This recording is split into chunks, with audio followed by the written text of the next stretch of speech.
ధీంతన తోంతన నటరాజుకి నట భంగిమవో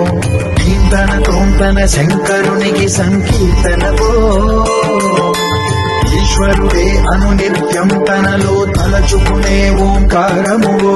శివ హృదయం కరిగించే ఆ పంచాక్షరివో నీ మదిలో మహాదేవుడినే కొలువుంచరా కైలాసములో అతని పాదము చంద్ర